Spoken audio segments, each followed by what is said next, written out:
మన పేపర్ చూద్దాం ఒకసారి. ప్రజా ఎన్కౌంటర్.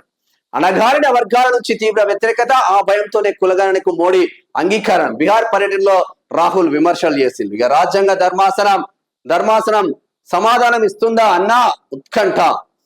ఈ అధికారం మీకెవరు ఇచ్చారు? రాజ్యాంగంలో అలాంటి ప్రొవిజన్ ఉందా?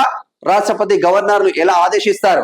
తమిళనాడు గవర్నర్ కేసులో తీర్పుపై అభ్యంతరం, సుప్రీం తీర్పుపై ప్రశ్నలు సంధించిన రాష్ట్రపతి. ఇక ప్రపంచ సుందరిమణుల పాదాలు కడిగిన తెలంగాణ మహిళలు, బీఆర్ఎస్ మహిళా నేతల ఆగ్రహం వ్యక్తం చేస్తా ఉన్నారు. ఉగ్రవాదాన్ని శాశ్వతంగా నిలిపివేయాల్సిందే, అప్పుడే సింధు జలాల గురించి ఆలోచిస్తామంటున్నారు విదేశాంగ శాఖ మంత్రి జయశంకర్ స్పష్టీకరణ చేసి పడేసింది.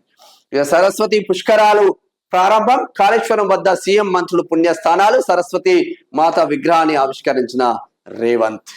ఇక తెలంగాణలో అడుగంటిన తాగునీరు, గ్రామాల్లో గొంతు తడవాలంటే కిలోమీటర్ నడవాల్సిందే, అరకొరగా మిషన్ భగీరథ నీరు, నీటి సమస్య రానివ్వమని మంత్రులు, తూతు మంత్రంగానే మంత్రుల వాగ్దానాలు.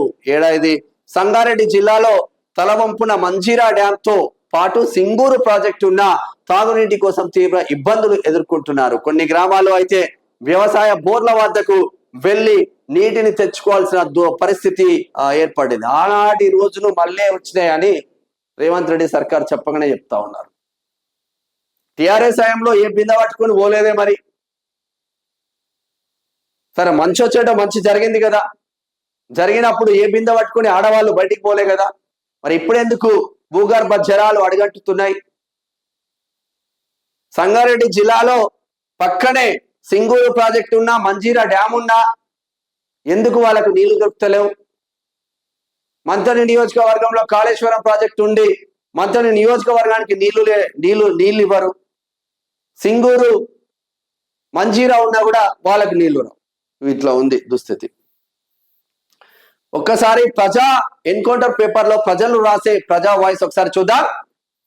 నా దేశం ఎల్లలు కన్నా ఎక్కువ కులాలు, పసి మొక్కలని చిదిమేసే మానవ మృగాలు, అడుగడుగునా దోచుకునే మధ్యవర్తి దళాలు, అంటరాని తనాన ఎక్కేను అందలాలు, అయినైనా వానికే అందెను సంక్షేమ ఫలాలు, ఆకలి తీర్చే వాళ్ళు అయ్యేను శవాలు, కద్దరు సొక్కాలు మాత్రం తిప్పేను మీసాలు, రైతు నాగలిసాలు తిప్పి విప్పేను తల కట్టిన రుమాలు, ప్రశ్నిస్తే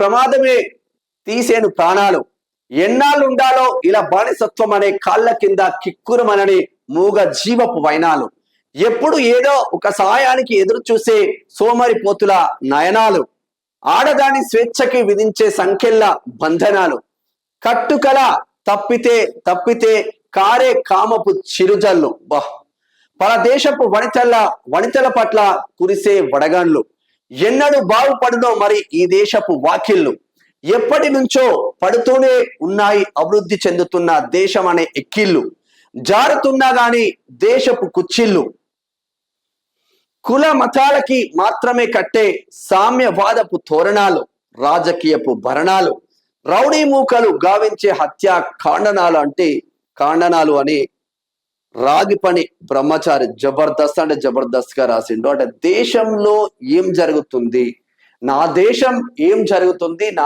దేశంలో ప్రజలు ఎట్లా ఉన్నారు, రైతులు ఎట్లా ఉన్నారు, ఆడవాళ్ళు ఎట్లా ఉన్నారు, అసలు అభివృద్ధి ఎక్కడి వరకు వచ్చింది నా దేశం అన్ని మొత్తం తీసుకొని రాసిండు. సెల్యూట్ మిత్రమా, జబర్దస్త్ రాష్ట్రం. మొత్తం మీద సుప్రీంకోర్టులో మాత్రం ఇటు రాష్ట్రపతి ఇటు సుప్రీంకోర్టు మధ్యలో చర్చలు మాత్రం జరుగుతూ ఉంది. 14 ప్రశ్నలు సంధించింది. ఏ పేపర్ చూసినా ఇదే కోణం ఉంది. అటు సరస్వతి పుష్కరాలకు సంబంధించిన సరస్వతి పుష్కరాలు నడుస్తా ఉన్నాయి. కాళేశ్వరానికి 200 కోట్లు అభివృద్ధి చెందడానికి ఇచ్చిందని వార్తా కథనాలు వస్తా ఉన్నాయి. ఒక దిక్కు సుప్రీంకోర్టు, రాష్ట్రపతి,